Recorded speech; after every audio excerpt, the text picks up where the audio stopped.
Izejot to kursu, ir saprotams par pilnīgam analfabētam, praktiski kā to var darīt. Mums ir piedraudēts ar policiju. Ja tu man paprasīsi, tad aizēj nomaini eļļu, jocīgs es mašīnā, es vispār neko nezinu. Man tas pats būtu.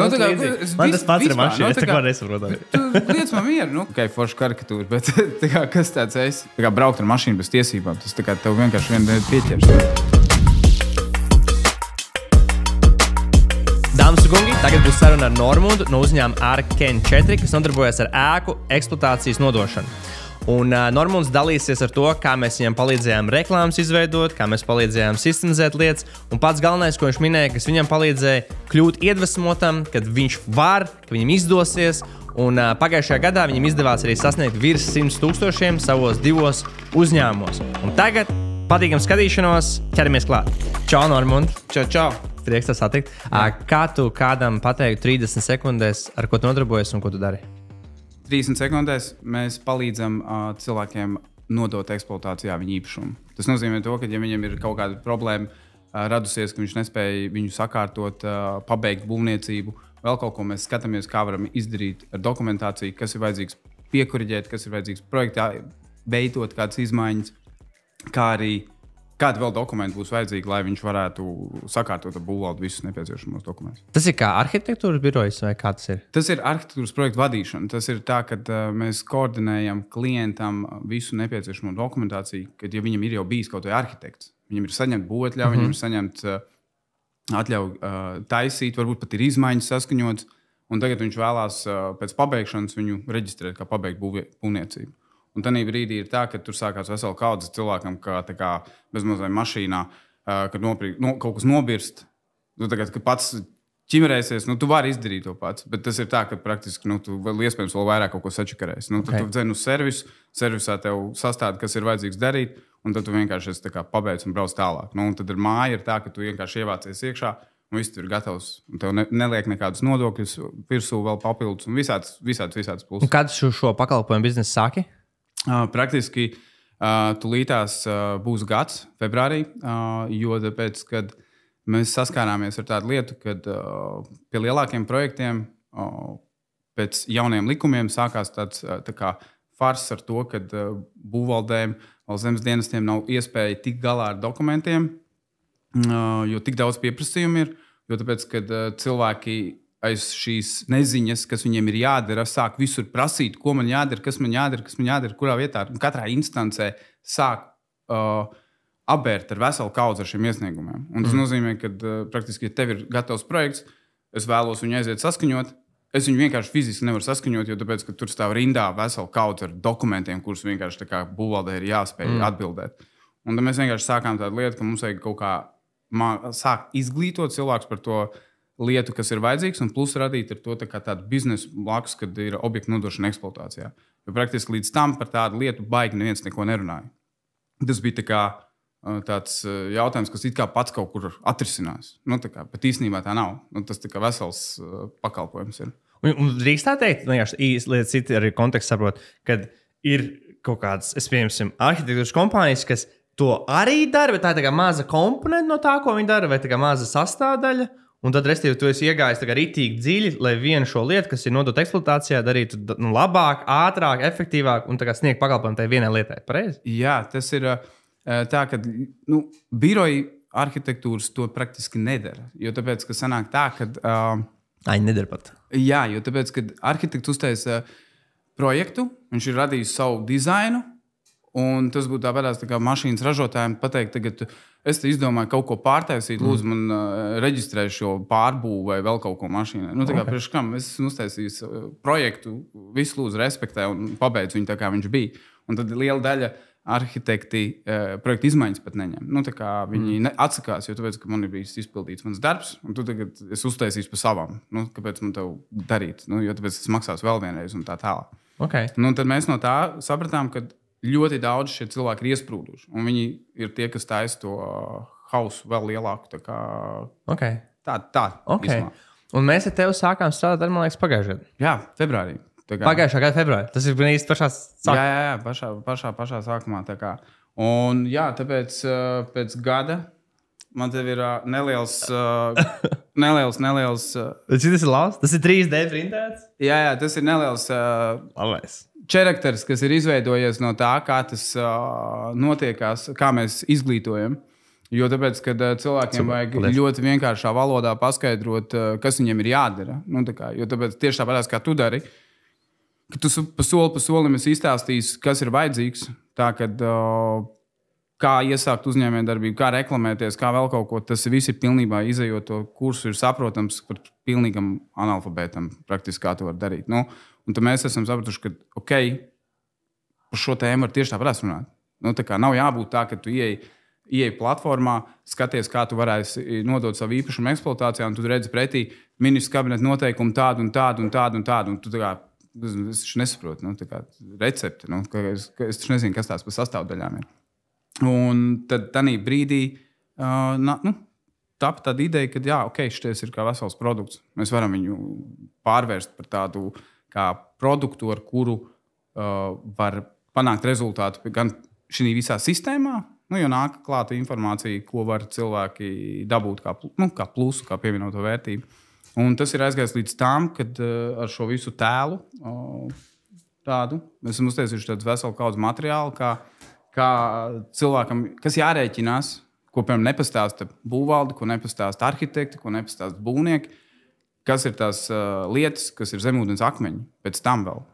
Tas ir cilvēkam, lai nodotu eksploatācijā savu to jauno lietu. Jā, bet ne tikai tas, ka tu iesāc kaut ko taisīt, taisīs tev ģimenes pieaugums, attiecīgi ar to apsveic, un tu nonāks pie kaut kāda brīža, kad vēlēsies māju vai vēl kaut ko, un tad tu aizēji pie arhitektu, viņš uztais kaut kādas lietas, bet viņš bieži vien nepastāstīs, kas vēl ar ko tev sagaidīs. Tev nopērc mašīnu, tev aizmirst pateikt, ka īstenībā vajadzēs vēl apkope, bet ir mašīna stāsta, ka vajadzēs apkope regulāri tā tālāk. Par īpašumu nestāsto. Par īpašumu ir tā, ka tev vienkārši nopērc, tas tavs īpašums, un es tagad darīšu, ko es gribu. Bet īstenībā jau tā nav. Īpašums liek pienākumus. Tev ir vesela kaudze pienākumu, ar ko tev būs jādara. Jātīra sniegs, jātīra lāsteks, vēl kaut kas. Un tu nezinu izstāstīs. Bet reāli tas ir pats galvenais tajā visā īstenībā, lai tu zinātu, ko tu vispār taisīsi. Šis ir interesanti. Un kas ir citas materiāls, viņš tur rādīja, lai citi redz? Kas tas īsti ir? Lai viņš izstāsta, man parādīšu, lai citi redz. Jā, tas ir tikai tāds materiāls, ko mēs esam uztaisījuši par tām situācijām, kādas mums ir gadījušās. Kad cilvēki atnāk ar savu situāciju, kā piemēram, tur ir redzams, kā es varēju zināt, ka es esmu uzbūvējis kaimiņu gabalā. Tāda vienkārši tāda forša, tā kā tāds zīmējums. Jā, tas ir karikatūras. Jā, karikatūras vienkārši tādas uztaisītas, lai tas uzrunā cilvēks pirmkārt, un tas ir saprotami. Ļoti. Man patīk šis labs materiāls. Man patīk tāds labs materiāls. Jo, ko mēs saskārāmies, ļoti daudz cilvēki sāk stāstīt zinātnisko fantastiku. Ka tev tur tas un tas jādara. Come on, ja es to neesmu nekad darījis, kā es varu vispār kaut ko zināt? Ja tu man paprasīsi, aizēj nomaini eļļu, jocīgs es mašīnā, es vispār neko nezinu. Man tas pats būtu. Man tas pats ir mašīna, es tā kā nesaprotu. Tu liec man mieru, kā tas ir? Es tādu vējas stiklu šķidrumāk. Tieši tas pats, tad arī cik tur litri iet, es mums nezinu. Viss kaniņi iet, viss kaniņi iet. Tu nopērc kaniņi, viņi visi iet. Nopērc 5 litri, tek pāri. Tad varbūt jā. Kas ir, varbūt, tā, ka mēs sākām pagājušā gada februārī, kas ir tās lietas, ko mēs esam palīdzējuši, ko tu esi ieguvis kā jauns uzņēmējs sadarbojoties? Galvenā lieta īstenībā būtu tāda pārliecība, ka par to vispār vajag runāt un ka par to vajag stāstīt. Ja tā ir tēma, un kam es ticu, vai jebkurš, kas tagad piemēram, klausīsies vai ko, kurš nāk kā tavs klients, ja viņš grib kaut ko jaunu iesākt, kaut ko darīt, tad viņš trūkst pārliecība par to, vai tas ir vērts runāt par to, vai tas ir tas, par ko vajadzētu darīt. Un ko es sapratu, ja tu par to tam tici, un tu zini, ka tas ir kaut kādā veidā vieš labumu, tad visā darbībā, ko tu dari, piemēram, tavā gadījumā tu palīdzi uzņēmējiem, un kāds varbūt būs neapmierināts vēl kaut kas, bet tas ir skaidrs, tu nekad nevarēsi visiem palīdzēt, jo, pirmkārt, liela daļa mums negrib, lai viņiem palīdz. Tas ir tāds. Un tad tā pārliecība, tas ir, kas ienāk, un plus vēl tāds plāns, kā pa solīšiem var izdarīt.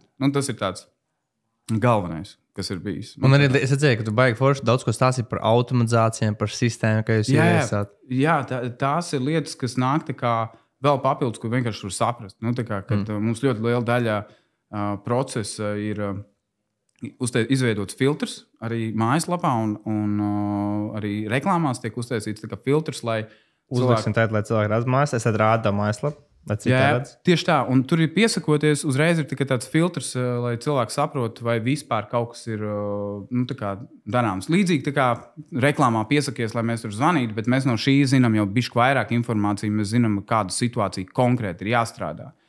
Vai viņam ir visas nepieciešamās lietas, vai viņš tur tālāk aizpildot visu, tas tā kā parādās. Okay. Un mēs redzam, cik cilvēks ir izglītots par to vispār. Tā kā, vai viņš ir pilnīgi neko nesaprot, jo ir tādi gadījumi, ka viņš pat nezina adresi, kādā viņš dzīvo.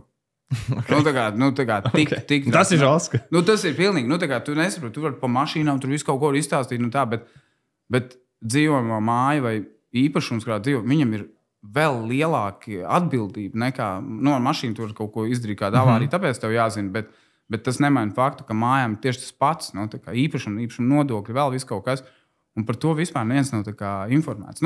Nevar teikt, ka nav tādā izpratnē, jo visu laiku kaut ko mēģina sabiedrībā izstāstīt kaut kādas idejas, bet ja salīdzina ar to, kā stāsta CSDD, nebrauc dzērumā vai tur vēl, tad to vienkārši tas ir 1/100. Restīvi, kad būv tajā sfērā gan vispār. Nē, 1%. 1% no CSDD. Ja salīdzina ar to, kas ir CSDD, cik viņi katru laiku, katru lietu ir visādas akcijas, viss kaut kas, kā viņi tur stāsta. Tā kā pilns, tur pa televīziju par to runā. Šitais ir baigais tabū jautājums, jo tāpēc, ka ir ļoti daudz Šanhais, mēs to saucam par Šanhajām sabūvētām, kuras tu nevar nekādā veidā pat īsti viņiem nevar neko palīdzēt. Jo tāpēc, ka viņi ir kaut kā uzbūvējuši bez projektiem, bez kaut kādām atļaujām. Tur ir neatbilstības pēc normatīviem un tā tālāk. Un tad ir tā izglītošana ir nenormāli dārgs process. Lai tu katram izstāstītu, ka jādara, ja tev nebūtu tie kursi, un tagad tev katram individuāli jāstāsta. Pēc cik gadiem tu nonāk līdz tam, ja tu katram individuāli stāstītu. Tas ir tas nav iespējams. Tā ir vienīgā lieta, ka tu vari tādā veidā, ko mēs esam atraduši, mēs tagad komunicējam ar pārdošanas aģentiem, kur ir pirmie, kas uzzina par tādiem īpašumiem, kuriem ir problēmas. Tā kā mēs, kā kompānijas, Aver vai Latio vai tādām, mēs sadarbojamies. Viņi mūs nāk kā klienti, mēs viņam iesakām, kādas darbības ir darāmas. Okay. Ja klients kāds izvēlās mūs, tad mēs ar viņu strādājam. Jo tas arī viss ir maksas pakalpojums un tā. Un tā galvenā lieta ir tāda, ka katru individuāli uzrunāt ir baigi sarežģīti. Un tā pārliecība ar jums strādājot, ir tas, ka var uzrunāt arī lielāku auditoriju. Tā kā tu vari iet runāt ar SEB banku, pirms Ziemassvētkiem runājām, kad izstāstījām viņu kredīta speciālistiem, kas dod kredītu. Tad kādas prasības vispār ir jāizvirza? Tiem īpašumiem, ja? Par īpašumiem, jā. Okay. Dārgie skatītāji, pirms jūs skatīties tālāk, zem šī video jums ir iespēja uzzināt, kā mēs jums iespējams varam palīdzēt ar pārdošanu un mārketingu. Tur ir sagatavota prezentācija, kurā jūs redzēsiet jaunākās tehnoloģijas, stratēģijas un metodas, kā mēs esam palīdzējuši simtiem klientu no visas pasaules iegūt vairāk klientus, pārdot vairāk un sasniegt savus mērķus. Tāpēc, ja tas ir aktuāli, zem šī video aprakstā vai arī komentāros tu vari atrast šādas saites, kur tu varēsi par šo uzzināt. Bet tagad atpakaļ pie šīs foršās epizodes. Kā tavs pakalpojums cīņš piemēram maksā? Jo cik es saprotu, tavs pakalpojums ir tāds, ka tur ir informācijas daļa, bet es zinu arī, ka tu palīdzi arī dokumentus sakārtot klientiem, iesniegt viņus pareizi. Jums arī ir tā pakalpojums sfēra. Jā, pakalpojums sfēra. Tikai tas arī ir. Tas mēs palīdzam, nokonsultējam, kas ir vajadzīgs darīt pašam. Kā to var izdarīt. Un tur atnākt, Niks atnāk pie maniem, prasa, vai man ir īpašums, es gribu sakārtot viņu beidzot vecākiem būtļām. Mēs izstāstām par soļiem, kas vajadzīgs. Tā ir maksas konsultācija vienkārši, un tāda arī ir. Bet ir tāda, kur prasa, klausies, es nemainīšu eļļu mašīnai. Šeit viss projekts, viss padod man ziņu. Un cik maksā tas pakalpojums? No līdz, kā viņš ir? Pakalpojums sanāk kaut kur no 1800 eiro līdz pat trakākiem gadījumam, kad ir bijis jākonsultē ar visu pārbūvēšanu, tur pat ir 11,000. Tāpēc, bet tas viss aiziet, tāpēc, ka tur ir tik daudz inženieri, kuriem ir detaļas, kas ir jāsadara, lai tu varētu vispār to sakārtot. Jo tur žoks nepareizi izbūvēts, jāpārbūvē, pēc tam jāiereģistrē, tur vēl kaut kas. Tas process aiziet no 6 līdz 12 mēnešiem. Un tad jautājums man tev, februārī sāk šo biznesu. Kā tev ir gājis ar klientiem, cik bieži ir klienti, kā jūs ieguvāt klientus? Ieguvām klientus mēs caur reklāmu, mēs taisījām reklāmu. Tur baigais paldies tavai komandai. Tāpēc arī paldies. Forši, bet tas vēl labais. Tāpēc arī ir, jo parādīja soļus, kā vajag izdarīt, bet tāda labākā lieta bija tā, ka jūs individuāli kaut ko nokomunicēja. Gabrielam vispār milzīgs paldies, jo tāpēc, ka viņš vienkārši baigi ar pārdošanu daudz. Sādēja par pārdošanu ar viņu, ja? Es prasīju kaut kādas konsultācijas, kā labāk ielikt, kā precīzāk kaut kādas nianses un baigi forši, kad nokomunicēja. Un tad mums tāpēc kā pieteikumu ģenerēšana, un ar tiem pieteikumiem mēs sapratām, kas mums atnāk, bet tajā brīdī mēs saskārāmies ar to problēmu, ka ir tik daudz cilvēku, kur nesaprot, un mums vajadzēja sākt taisīt filtru. Mums vajadzēja filtrēt ārā, jo tāpēc, kad, ja cilvēks ir pārāk, ja viņam vajag 9. klases vielu, bet viņš ir 1. klasē, tad mēs nevaram viņu tagad piedzīt līdz tam. Viņš ir nepiedzenams, jo tad tas maksās nenormāli dārgi, bet viņš nav spējīgs par to samaksāt. Un tad mums tos vajag uzreiz automātiski izfiltrēt, ka viņiem ir jāizdara milzīgs sagatavošanās darbs, lai viņi varētu vispār būt kā klienti. Un tad mēs sākām strādāt ar tiem, kuri ir jau saprot vairāk par to. Viņi ir pieņem, ka vienkārši viņam tā darbība ir vajadzīga. Un tad dotajā brīdī mums ir aktīvie klienti, kaut kādi 40, kas iet tieši, kas ir. Bet tur variācija tām summām ir tieši tāda. Okay. Un, kā es teicu, tas projekts ir baigi ilgais, no 6 līdz 12 mēnešiem. Praktiski tie, kas mums pašā sākumā ir sākuši, tie tagad sāk pabeigties. Rītīgi var just, kad ir tas beidzot atdeve, un tad mēs varēsim varbūt beidzot paprasīt arī atsauksmes, lai ieliek iekšā, iefilmē kaut kādu, jo tāpēc, ka cilvēkiem ir kas tāds esi, forši karikatūra, bet kas tāds esi, un tad ik pa brītiņam, kā mums parādās, tā mēs vienkārši papildinām. Jo tas baigs. Pagājušajā gadā jūs uzņēmāt apmēram 40 klientus. Pagājušajā gadā ir uzņemti vairāk klienti, bet kas ir pabeigušies jau. Kas ir nodoti jau līdz galam eksploatācijai. Tagad aktīvie, kuriem ir kaut kāda, tur varbūt viena lieta tikai vairs jāizdara, un varbūt kādam, kuram ir pilnīgi vēl 100% viss jādara. Un restīvi, tu teici reklāmas, un man jautājums, cik apmēram ir izmaksājis caur reklāmām iegūt vienu tādu klientu vidēji, varbūt uz sajūtām? Praktiski viena tāda klienta izmaksā ap 200 eiro. Es investēju 200 eiro metā, piemēram, šajā konkrētā gadījumā. Un viens klients. Viens klients, jā. Super. Un tad, ko tev tas ir devis kā uzņēmējiem, ka tu zini, man ir pārliecība. Es zinu, es varu investēt, tur 1000, būs man 5 klienti vidēji, un es varu močīt tālāk un tālāk. Jā, tā arī ir. Jo no sākuma bija tā, ka arī man bija skepticisms. Skepsis uz reklāmām. Par širo te, kad vienkārši tā kā varēs, kā tu varēsi dabūt to klientu, tur zvanīja, pieteiksies visādi, pieteikušies ir arī pilnīgi, tur nedrīkst teikt kādu, bet tā galvenā doma tāda, ka vienkārši tas vajadzēja testēt, un praktiski tas rezultāts mainījās pēc pusgada. Un tad mums vajadzēja pēc pusgada praktiski bišķi apturēt reklāmas, jo mums nāca tāda, kad nesafiltrēti tie līdi, ka viņi ir. Jo reklāmas arī tagad ir, kas saprot, ka tur ir mainījušies kaut kādi Facebook noteikumi, ka tu nedrīkst tur prasīt kaut kādu zināmu informāciju, kas mums ir ritīgi svarīga. Lai mēs ātrāk varētu tikt uz priekšu. Un tad sanāca tā, ka mums vajadzēja veikt izmaiņas mājaslapā. Lai mēs varētu tos jautājumus uzdot, ka viņi jau iepazinušies privātumu politiku, un tad viņi aizpild, un tad viņi var to informāciju dot. Un tagad tādā gadījumā tas ir ļāvis dabūt labāku rezultātu. Tur vajadzīgs ir ieguldīties. Cik tā ir? Man ir jautājums tāds praktisks. Cik ir vajadzīgi līdi tev šobrīd, līdz būdams pieteikums potenciāls klients, lai iegūtu vienu darījumu? Apmēram. Vai arī procentuāli, cik jūs šobrīd pārvēršat no līdu uz reālu darījumu, kas reāli samaksā? Tagad, kad ir caur filtru, līdi Facebookā, mums vajag 4. 4 līdi, lai būs viens darījums? Jā. Super. Tas nereāli vecība. Man daudz sliktāk. Nē. Un tad caur filtru 2. Wow. Un filtrs būdams, kad ir tas 4 soļu lapa, ko es redzēju, ja? Tas Google Forums lapa. Jā. Okay. Jā. Ja tur iziet, tad puse ir tā kā no tiem. Ja, tas super. Tas ir tas, kāpēc mēs investējam. Vienkārši tur mazāk laiks vajadzīgs apstrādāt, vai ne? Ātrāk noslēgt darījumu. Un tur ātrāk noslēgt darījumu, jo viņš ir iepazīstināts ar visu. Tieši tas pats, kas tev, ja cilvēki jau būs vairākas reizes pieteikušies bezmaksas pasākumam vai kaut kādai lietai, viņam jau viss, viņi jau pazvanīs, pateiks, un viņš jau, ok, es zinu, ko dari, un praktiski. Jūs arī kaut kāds 3-4 reizes mums zvanījāt. Jā, mums arī nebija, man liekas, mums bija vairākas tikšanās, man liekas. Jā, mēs ar Gabrielu arī tikāmies 2 reizes, tā kā viņš bija uzaicinājis šeit un vēl vecajā vietā. Bet tad es gribēju, jātiekās ar Niku, lai viņš pastāst, kāda ir maģija. Trešajā reizē tikai tad nopirkt. Jā, un tad bija tā kā, ja Niks pats pieslēgsies, tad es pirkšu. Tad es pirkšu vienkārši.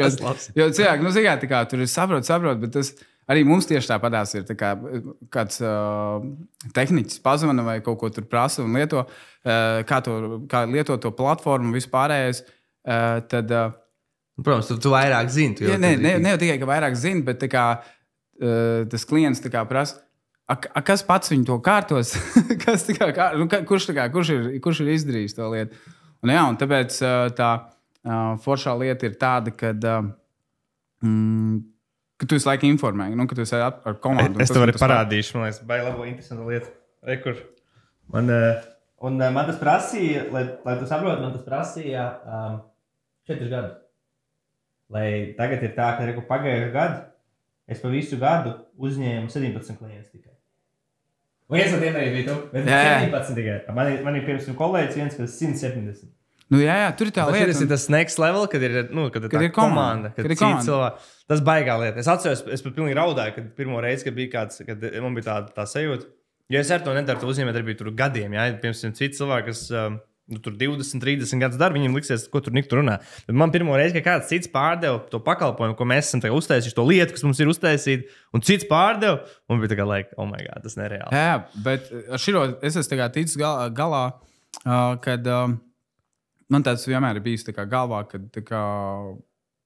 vajag dot citiem darīt, lai viņi mēģina, jo tāpēc, ka tad vienkārši tie cilvēki paliek apkārt arī pieredzējušāk, un viņi var padalīties ar savu pieredzi, un kas viņiem sanāk. Un sākumā tā nebija. Sākumā ļoti daudz traucēja ego pāris gadus atpakaļ. Tur gribējās pašam visu izdarīt. Tikai es pats izdarīšu. Jā, es vēl projām to cīnos. Man liekas, varēšu labāk, bet ir tā. Bet lielākā daļa, kas ir tagad atnācis, kad ir vajadzīga komanda. Man rītīgi Cik tev ir tāda liela komanda? Baltā skaudība par tavu komandu, kad viss tik tur stay sharp visu laiku un močī, jo tas iedod baigo enerģiju, bet mums kopā ar visu mārketinga speciālistu un arī ārpakalpojumu cilvēkiem mēs esam 8, jo mēs ļoti daudz lietas izmantojam ārpakalpojumā. Tāpēc, ka mēs varam ļoti reducēt izmaksas uz to. Mums nevajag turēt pilnlaika. Jo nav visu laiku tādi darbi, kas ir vajadzīgi. Viņi ir vajadzīgi kā sistemātiski, tas pats, kas mājaslapu uzturēt un vēl kaut ko neterēs. Jā, IT cilvēki, lai viņš tikai sēž uz vietas. Kas ir bijušas pagājušajā gadā, kad tu tagad sāki šo biznesu? Man liels prieks. Varbūt tu vari padalīties ar cipariem arī, kas bija kaut kāds mēnešu rekords apgrozījumā, ietirgojumā. Kaut ko tādu arī var padalīties? Mēneša, mums dēļ tā, ka tas pakalpojums sanāk tik gari izstiepts. Piemēram, tas viņi maksā par daļām? Jā, viņi maksā par daļām. Nemaksā visu uzreiz. Jā, nemaksā visu uzreiz. Tur tā lieta. Bet mēs arī neprasam visu uzreiz, jo tāpēc, ka tas īsti nebūs par to padarīto darbu, tas apgrozījums. Mēs ejam pa soļiem, un tad ir sadalīts pa mēnešiem. Mēs vidēji 3 līdz 6 maksājumi ir. Jo tāpēc, kad citreiz summas ir lielāka, un tad vienkārši tur ir kaut kādas projekta izmaiņas, vēl kaut kas. Un tad viņi nevarēs vienkārši sagramot arī klients. Tā nav ikdienišķā lieta, ar ko mūsu klienti atšķirās, kad būtiski, ka tev ir uzņēmēji, kur grib darīt un močīt, kuriem ir tas iekšā lieta, bet mūsu klienti sanāk tādi, kur ir pārsteigti ar negatīvo vēstuli, ka viņiem ir būs sots. Un tad viņi ir jau... Tipiski ir klienti nāk pie jums, ka viņiem ir saņemta vēstule no būvvaldes. No būvvaldes, un kad viņiem būs, un tad viņš jau ir ar emocijām uz leju jau par to, lai darītu. Un tad Un tad caur šīm visām situācijām, tāpēc mēs arī esam radījuši to tēlu, lai tā kā bišķi saprast, ka tas ir neizbēgami. Tev viņš būs jāskārto. Tas tā kā braukt ar mašīnu bez tiesībām. Tas tā kā tev vienkārši vienu dienu pieķers. Nu, tu varēsi braukt ilgi, iespējams, ritīgi ilgi, bet tev vienu dienu pieķers un tad dabūs sodu un viss. Nu, tā kā atņems vēl mašīnu. Tas ir tas, kā to var izdarīt. Nu, okay. Kas ir bijušas lielākie izaicinājumi, piemēram, pagājušajā gadā? Tu sāki februārī. Kas ir bijuši lielākie izaicinājumi? Lielākie izaicinājumi ir pati tā sistēma, ar ko mēs palīdzam darīt tiem klientiem. Nu, tā kā mēs ko darām, kārtojam tos dokumentus, un mēs esam kaut kādā procesā iesākuši, un tad mainās likumi no valsts puses. Pēkšņi kaut kāda forma, kā savādāk jādara. Kaut kāda lieta, nu, tu esi sagatavojies, tas viss materiāls, un tur pēkšņi pasaka, var mest viņu ārā. Tas nevajag, viss jāpārdara pa jaunu. Okay. Nu, tas ir tāds, kad visu laiku ir jābūt baigi aktīvajam pie mainīšanās. Nu, ka visu laiku kaut kas var pamainīties. Cik bieži mainās būv tajā pasaulē likuma? Pārāk bieži. Nu, ja tā precīzi, tad mums nekas nav ilgāks par 2 gadiem. Nu, tu nespēji kārtīgi adaptēties, kad ir jau kaut kas nomainījies. Nu, un tagad tās būvniecības informācijas sistēmas, kas būvniecības informācijas sistēma, liela vispār nespratīs, kas tāds ir, bet tā ir visa sistēma, kurā tagad kur notiekās visas darbības, projekta skaņošanas, būvēšanas un viss atskaits tiek veidots. Un tev arī ir būvniecības informācijas sistēmā profils, starp citu. Really? Jā, tu ielogosies iekšā, tur uzreiz būs parādījis. Tā ir visiem? Jā, tas ir pilnīgi visiem. Okay. Tas ir pilnīgi visiem Latvijas iedzīvotājiem. Praktiski. Un tad sanāk tā, ka tur redzi visas lietas, kas ir vajadzīgas par tavu īpašumu. Ja tu izdomā kaut ko tur darīt, piemēram, dzīvoklis, tad tur ir dzīvoklis, tad tu gribi kaut ko pārplānot tur. Kāds ir tas mājaslapas nosaukums? bis.go.lv. Un šī lapa ir tas, kas cilvēkiem rada vislielākās problēmas. Šitā, jā? Okay, tā ir jaunumi, reģistrācija, būvniecība, eksploatācija. Jā, un tu vari pieslēgties, un tu uzreiz redzēsi. Un, ja tur, piemēram, būs kāds pasūdzējis, ka tu nelegāli būvniecību taisi tur dzīvoklī, un tur atnāks paziņojums. Bet no vienas puses forši, kad viss tādā online, ne? Tas ir ridīgi forši. Vienīgā ekspektācija par to, ka tas atvieglos darbu reiz 2, ir reducējis to, ka tas saildzina darbu reiz 2. Saildzina. Tā ekspektācija, kas bija plānota, nav piepildījusies. Nevar teikt, ka nav tādi gadījumi, kur tas ir tiešām notiek ātrāk. Tas ir skaidrs. Ir ļoti daudz gadījumu, kur tur būtu jātērē vairāk mēnešu, un tur tas notiekās ļoti ātri.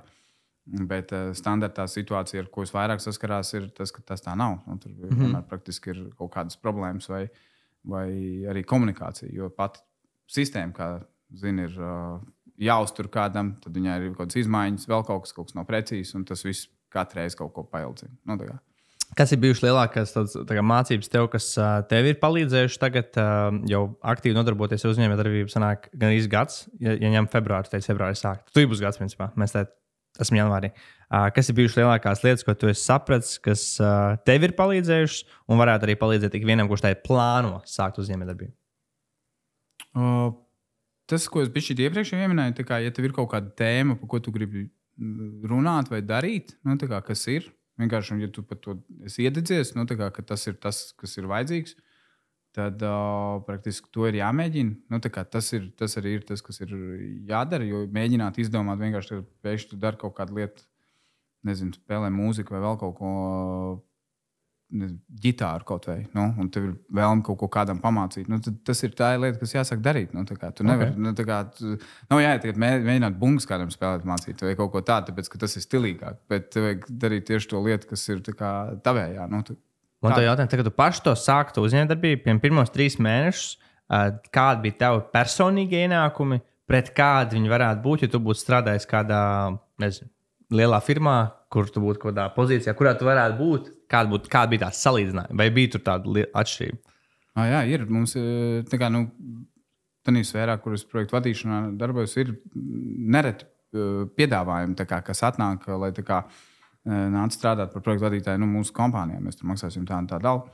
Kāds tas salīdzinājums? Man liekas, varbūt arī, vismaz man kā bija, ka man restīvi bija daudz mazāk ienākumu darot to lietu, nekā ka es būtu reāli darbā strādājis. Viennozīmīgi. Kā tev bija, man interesē? Protams, tā kā uzņēmējdarbībā laiks jau man ir īstenībā, esmu jau no 2013. gada. Tā kā vispār. Man ir tik daudz uzņēmumu sanākuši iztestēt visādas arī lietas, tā kā tev, ka tur tas, kāpēc neiet, tas neiet. Tā kā man ir bijusi radiostācija, pat savu un tāda lieta. Tā kā, bet dēļ tās skriešanas pakaļ, kas varētu patikties cilvēkiem, vai kā, kas varētu derēt, bieži vien daudz kas nojūg. Tā ir viena no lietām, man liekas, pirmajām kļūdām. Tu sāc mēģināt visiem patikt vai izpatikt, kas ir vajadzīgs. Gan arī tavā pieredzē noteikti ir tā, ka tu nevari vienkārši nemaz visiem nevar palīdzēt, un visiem nemaz gribās, lai viņiem palīdz. Un tā ir tā lieta, ka tu tik daudz laika pavelti mēģinot pārliecināt to cilvēku vēl kaut ko, kur īstenībā tur 4 vai 5 citiem palīdzēt, kuriem īstenībā vajag kaut kādu lietu. Un tad tas, kas ir palicis prātā, kā varētu lielākie iegūmi. Es biju aizdomājos. Uzdevu vēlreiz jautājumu. Es aizdomājos par. Es gribēju no sākuma par to. Tad, kad tev ir tavām zināšanām, tava pieredze, kāda varētu būt alga, ko tu varētu saņemt algotā darbā? Piemēram. 2,5–3 tūkstoši. 2,5–3 tūkstoši. Kā tev gāja pirmo 3 mēnešu laikā savā uzņēmumā ar tieši tajā Arken 4, par to, ko mēs šodien runājam, un kā tev gāja pirmos 3 mēnešus, cik tev pašam bija, cik tu varēji pats sev izmaksāt vai dividendēs vai algā? Praktiski neko. Tev tā kā visu to laiku ir sanācis tā, ka investē tieši atpakaļ. Tā ir trakākā lieta, kad jauniem uzņēmumiem jāsaprot, ir, kad tur baigi pelnīs naudu, viss būs baigi kruti uzreiz. Tā nebūs. Es domāju, ka mums vēl būs kaut kādi 2 gadi līdz tādam konkrēti labam pārliecinošam līmenim, kad cilvēki var, kas zina, ko mēs darām, ka var paļauties uz tām darbībām, kas tiek izdarīts, kad klientus laiku atgriežas, konsultējās, iesaka nākamajiem, ka tas jau aiziet tādā normālā, pozitīvā ritenī. Jo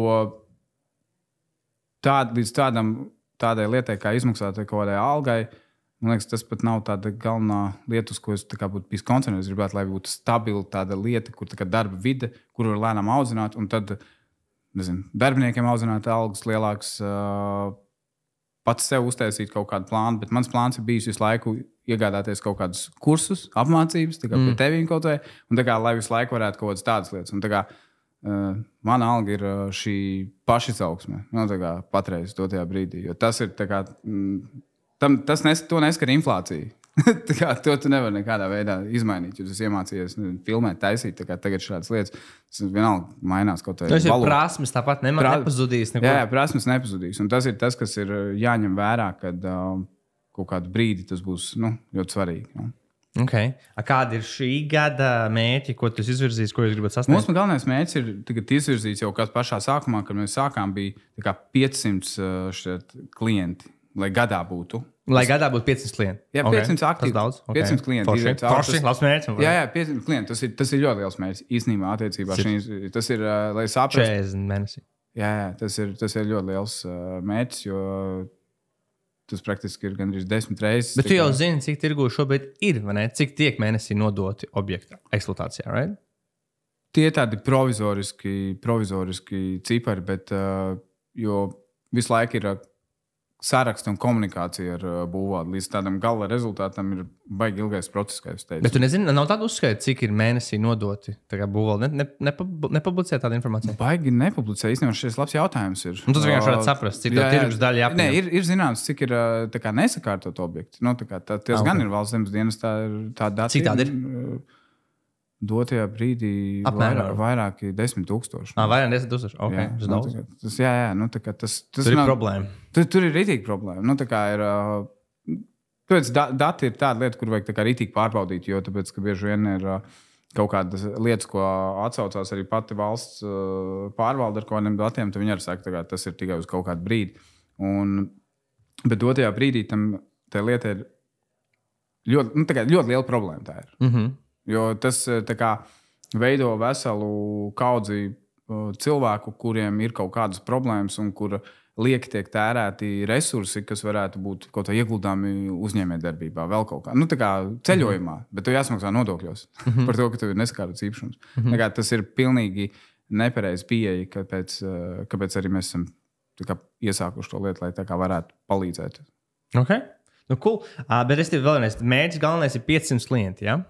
Nu, jā, tā ir viena no lietām. Ja tu prasi, kāds tā kā mērķis, tad 500 klienti, ka mēs gribētu... Ir arī kaut kāds apgrozījuma mērķis, ko es nospraudu? Apgrozījuma mērķis, protams, gribētu uz tā, lai varētu sasniegt ar šo kaut kādus 5 miljonus gadā. Nu, tā kā, tas praktiski ir iespējams. Nu, tā kā, tāpēc, kad klientiem, kuriem ir... izpratni par to, ka vajag īpašumu sakārtot, viņiem nereti ir vairāk īpašumu. Un tad viņi grib arī kaut ko uzbūvēt jaunu un vēl kaut ko. Un tad arī potenciāli ir blakus tā lieta kā pati projektēšana. Bet to jūs arī darat? To mēs palīdzam organizēt. Un tad ir pietiekoši kaut kāds interesants projekts. Tad mēs, protams, skatāmies, vai mums vajag savākt komandu un darīt šādu darbu vai nē. Liels prieks, ka skaties šo epizodi. Ja tev šis liekas vērtīgi, droši uzspied uz laiku, aizsūti kādam draugam, un, starp citu, ja tev ir interese par mārketingu pārdošanu, zem šī video ir informācija, kā mēs tev iespējams varam palīdzēt iegūt vairāk klientus un pārdot vairāk. Bet tagad atpakaļ pie epizodes. Man tev jautājumi. Čau, jā. Jā, kā tu tagad praktiski ir labie stāsti, vai ne? Tagad ir labais stāsts, tu prasa arī kaut kāda sliktā pieredze. Kā tu nodīlo ar to, kad ir šī rezonance, kur kāds grib vienkārši pasūdzēties, cik ir slikti vai vēl kaut kas? Kā tu savācies? Nu, es īstenībā to ilgi domāju. Es nonācu pie labas atbildes, manuprāt. Es nonācu pie šādas atbildes, ka ikvienam ir viedoklis, un tas īstenībā ir labi. Un tu negribētu pasauli, kur jebkurš no mums kaut ko dara, un viss ir tikai labi. Jo tajā brīdī zustu inovācijas, zustu jaunas lietas, un mēs visi paļautos tikai uz pāris lietām, kas vispār mums patīk. Iedošu piemēru. Es dzeru Coca-Cola. Visi saka, Coca-Cola amazing. Pilnīgi visi. Kas notiek? Netiek radīts Pepsi, netiek radīts Dr. Pepper. Un sabiedrībai kā tādai būtu visticamāk mīnus efekts. Ja es te visi vienmēr ir pozitīvi par visu. Nu, tā kā es uztaisīju produktu, pirmais cappuccino. Šis cappuccino pats labākais pasaulē. Starbucks. Un visi dzer tikai Starbucks. Viss tāpēc, ka Starbucks ir tik labāks. Jo no problēmām, kas notiek arī pie mūsu uzņēmumā, kas notiek, rodās citi pakalpojumi, citi iedvesmojas un rodās pozitīvs efekts. Un tu negribētu, ticamāk, dzīvot sabiedrībā, kur jebko, ko tu dari, vienmēr ir visi pozitīvi. Jā, nu, tas skaidrs. Bet kā es par to dīloju? Nu, nezinu, es jau varu tur... Tieši par to case, kas tajā besta būtu. Es tur emocionāli to ņemu vērā. Vienkārši, man liekas, tur ir tāds, tieši tajā case'ā ir super liela negodība. Nu, tā kā vismaz man tā liekas. Jo tur ir pasniegts, ka mēs tur visi slikti, visi tur šādi apgalvojumi, viss, kas tiek teikt, ir super meloti. Kā piemēram, klients sāk, tā kā tieši tu sāki arī februārī. Mēs viņu strādājām nevis tā kā tipiski ar klientiem 2 mēnešus aktīvi viens dienas, bet 5 mēnešus. Un sūdzība bija decembrī.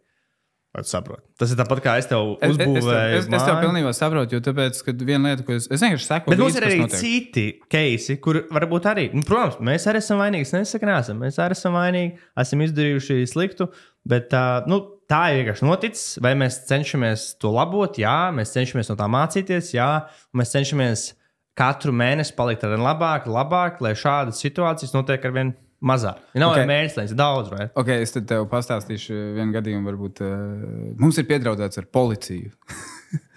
Tik traki vēl nav bijis. Tā kā, jo ir bijis tāds gadījums, kur mēs palīdzam sakārtot projektu, un mums darbinieks izdara labāku darbu. Viņš sakārto arī papildus ēkas, kas ir tā kā, jo īpašumā citreiz nav tikai viena ēka, tur ir šķūnīts, vēl kaut kas, un tā kā, un viss viņš tā sazīmē. Un mūsu kļūda bija tāda, ka tas nebija laicīgi paziņots, ka tas varētu būt papildus darbi. Jo tāpēc, ka gan arhitektam tur jāiesaistās klāt, gan darbiniekam tur jādara kaut kādas lietas. Un tiek paziņots, ka tur būs kaut kādas stundas, kaut kas būs jāapmaksā papildus. Un tas beidzās ar to, ka labais mēģinājums, ka palīdzēt sakārtot pie visa viena, lai tas iekonomē beigās klientam turpat naudu vairāk. Beidzot, to, kad mēs esam izpētēji, kā mēs varam tā darīt, kā mēs varam strādāt, mēs beigās atteicāmies no klienta. Mēs teicām, mēs beidzam pie tā, ka mēs esam izdarījuši vairāk, mēs atdodam visu materiālu, turpiniet strādāt, paši meklēt kādu citu. Jo tāpēc, ka mēs nepalīdzēsim, tad, jo cilvēks pats nav gatavs, ka viņam īstenībā līdz galam palīdz. Jo domā, ka tagad tavs pienākums ir visu laiku man palīdzēt. Tā nav. Man pašam jāstrādā savā pusē arī, lai es varētu izdarīt. Reklāma strādāja tikai tāpēc, ka mēs savā pusē arī strādājām ar savu mārketingu un taisījām. Šeit nebūtu noticis. Jūs nebūtu pateikuši, ka tādu vajag uztaisīt. Būtu interesanti, ka ir kaut kāds tēls, bet viņš jau pats nerastos. Tāpēc tā netaisnība ir baigi neforša. Bet tas arī nekas, es ticu, ka visticamāk ir šim konkrēti manā keisā. Tam cilvēkam arī ir savu taisnību, mums ir arī savu taisnību. Patiesības, ticamāk, pa vidu ir. Bet, tas, ko es ieteiktu visiem darīt, kas man ļoti palika atmiņā, un es ieteiktu šīs visiem šo atcerēties, ja tu kaut ko dari, un ir kāds heiteris, tad atceries, tas heiteris ir padevies. Jā, viņš ir padevies saviem mērķiem, viņš vairs nav, un tev nevajag viņu. Un tev nevajag klausīties, ko viņš saka, tev nevajag iedzināties par to, ko viņš saka, jo tev vajag uzdot jautājumu. Vai cilvēks, kurš man ir 10 soļus priekšā, vai viņš heitot? Nē.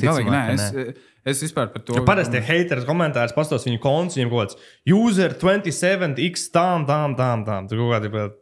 Nē, vispār tam nav jēga veltīt enerģiju, jo tu vari izvēlēties veltīt enerģiju, palīdzēt kādam. Pirms šie visi materiāli, ko mēs darām, mēs viņus dodam pa velti cilvēkiem, lai viņi varētu iepazīties vēl kaut ko. Mēs par to vispār neprasam naudu. Es nezinu vienu dotajā brīdī kompāniju, kur tāpat kā jūs, kad dodat materiālus pa velti, kur tik daudz stāstītu par to tēmu, pat skolās nestāst par tādu tēmu. Mēs jau YouTube taisam visu, rādam visu. Jā, bet tur ir tā lieta, neviens vispār... Forši to novērtē. Jā, neviens skola nav iedevusi tādu materiālu, kā strādāt, piemēram, kā uzņēmējiem sākt. Tagad varbūt... tā biznesa augstskola, vai kā? Biznesa vadības koledža. Viņi arī mēs strādājam. Tāpēc varbūt viņi ņem to piemēru, ka vajag vairāk pastāstīt, un lai cilvēki sāk saprast, ka tas tiešām strādā. Un tad, jo pārsvarā visur ir no sākuma samaksā, un tad mēs tev kaut ko dosim. Kā es varu zināt, kas tas būs labi? Vispār būs. Mums vispār normāli, mēs tad sākām aktīvāk taisīt šos YouTube video. Arī angļu valodā. Mēs uztaisām pāris video, lai saprotu, vienkārši, lai tur vispār nav skatījumi. Ja? Latvijā mums tur kaut tūkstošiem tur te skatījumi. Kas tur pāri? Reku video. 71 skatījums, right? 145 skatījumi. 150. Bet prikols ir kāds. Mums tagad jau piesakās no 3 līdz 7 cilvēkiem dienā, kas ierauguši to reklāmu. Mums tur tā smuki ir uztaisīts. Ir reklāma, video, nevis reklāma video, un apakšā ir tāda iespēja ieplānot tur sarunu, vai discovered, little known secrets, bla, bla, bla. Un mums jau nāk cilvēki, piesakās, un no tā YouTube, kur kaut kā tik maz skatījumu. Jo man ir tā arī, es ieraugu tik maz skatījumu, un man nokarās bišķi rokas, zini? Jo Latvijā tur kaut ko ielies, tur 1000, 5, 10, 20, 30, un tur tāds cilvēks čipa skatās. Jā, bet interesanti tas, ka tajās ārzemēs tur cilvēki reāli nāk, viņi interesē, viņi palīdz uzreiz. Tur pilnīgi savādāk ir. Tā kā pilnīgi cita pieeja, ja? Jā, vienkārši Latvijā man ir tur 1000 skatījumu, un tur nāk varbūt 1-2 dienā. Angļu valodā, un tur, redzēt, nekas tur nav. Bet tur reāli nāk 3, 4, 5 dienas. Tā kā, procentuālā starpība nenormāli liela. Es vienkārši nesaprotu to, kas tas ir. Un es domāju, iedomājos, kā būtu, ja man būtu tā, kā piemēram citiem tiem... YouTube, kam ir influenceri, YouTube, kam tur 1000 skatījumu. Tur tāda masa cilvēku varētu nākt. Un tas ir, un arī cilvēki domā, tas ir organiskais mārketings bez maksas. Reklāmas ir maksas. Šitas te viss arī maksā piķi. Reāli mēs tērējam mēnesī no 3 līdz 5 tūkstošiem tajā organiskā satura veidošanā. Tu nemaksā Facebookam pat taisnām, bet tu pat maksā tīmām, efforts. Lai tu šo uztaisītu, tagad, kas tev ir te aprīkojums, lai to sataisītu. Jo tas galīgi neizskatās video, ka tā ir, tas labi, ne? Pilnīgi, vajag novērtēt, jo tāpēc, kad, bet ir viena lieta, man jautājums, vai tu taisīsi kaut kādus vēl papildus par, tagad bija par reklāmām, bet par video taisīšanu. Kā varētu labāk taisīt, jo es zinu, ka man tas būs vajadzīgs. Es tev varu pārsteigt. Es vēlos tā kā šī lietā vairāk veltīt laiku, iemācīties, jo tāpēc, ka tas ir vajadzīgs. Miks rādi šo? Reku, šitā ir tā produkts arī, ko Normunds ir mums kopā Normunds iegādājies. Un reku, mēs vismā ļoti nesen pievienojām viens no mūsu klientiem, Uldis, šatauts tu Uldis Vilks, ir sagatavojis kā meistarklases iekšā vēl mūsu platformā kā uzstādīt gaismas, skaņas, montāžas, kādu kameru izvēlēties. Tas arī. Tu biji šito domājis par tiem video? Jā, bet es domāju, vēl tādu niansi. Tas tāds vispārīgs kurs, bet es domāju, tāpatās kā jums tik detalizēti par metra reklāmām ir. Lai par video reklāmu taisīšanu? Jā, par video reklāmu taisīšanu. Tas nav tik detalizēti, bet es varētu, tas ir rīdīgi laba lieta, jo tas, man tikai vajag, man konkrēti vajag tagad. Tev ir jāatnāk aiznākošais nedēļa šeit, un tev uz vietas uztaisīs. Jā, jo tāpēc, kad mums ir šās darbnīcas, varbūt nezināt, mums ir, redzi, tas darbnīcas, klātienes darbnīcas, tu atnāksi 3:30 aiznākošais nedēļa, apsēdīsies, tev uzfilmēs video, pēc tam vēl samontēs, uzliks vēl tos subtitrus, visu to. Jā, izmēģinās. Tas ir aiznākošais nedēļa, tas ir 29. Jo nākošais nedēļa mums būs pārdošanas darbnīca. Restīvi, mums 2 stundas visu par un ap kā pārdot. Un tajā pārdošanas darbnīcā, kas nākuši pirmdien, tu vari atnākt, un es varu uzzināt taviem līdiem, palīdzēt tev sarunāt tikšanu, visu ko tādu arī. Mums nāks cilvēki, tas būs tik labs. Bet nē, vairāk tieši, ko es esmu saskāries, kad ir vajadzīgs tagad bišķi informācija par tādu par to video reklāmu, kā uztaisīt, un tas ir tas, kas noteikti palīdzētu, jo mēs neesam visu izsmēluši šī lauciņā. Protams, bet par tām parastajām reklāmām ir skaidrs, kas jau strādā, ir notestēti vairāk testi arī, un protams, kad vislabāk iet, kur es esmu pats virsū, kur ir tagad jaunais. Bet karikatūras labs, man liekas, un tas ir, jo tāpēc, ka tas uzrunā vienkārši cilvēku. Viņš saprotams. Mums visiem komiks patīk. Komiks labs. Patīk vai nepatīk, bet mēs visi zinām, kas ir komiks. Eiroparks arī izmanto daudz karikatūras. Un tas ļoti ātri, forši tur kaut ko pastāstīs. Kur cilvēki var Normundu atrast tevi, kur viņi var sazināties, jo jums viņiem interesē? LinkedInā, labi. Facebookā, Instagramā. Tur ir labāk. Un kā atrast Instagramā? Tur nosaukums tāds interesants. Arken 4. Jā. Arken 4. Es ap citu varu miksā ātri uzlikt Instagram profilu, lai var redzēt, kā izstās. Jā. Neesam kādu laiku postojuši. Tas nekas. Bet sazināties var atbildēt cilvēkiem. Jā, protams. Un tā ir tā lieta, ka, ja mums kāds uzaicina, mums visas konsultācijas pirmās ir bez maksas. Mēs pirmo konsultāciju taisam bez maksas, tā ir pusstundu. Un tiem, kam interesē par īpašumu nodošanu eksploatācijā, tad to iesaku izmantot, jo tur būs profesionāla informācija par to, ko konkrēti vajag darīt. Jau. Un kā pats var jau to sākt darīt. Ja tiešām ir cilvēki, kur grib, es pats visu izdarīšu. Tāda arī ir. Noteikti zināt tāds. Super. Es tev novēlu nāku šogad, lai ir 500 klienti, lai viss izdodās. Un tiekamies jau aiznākošais nedēļa. Jā, paldies.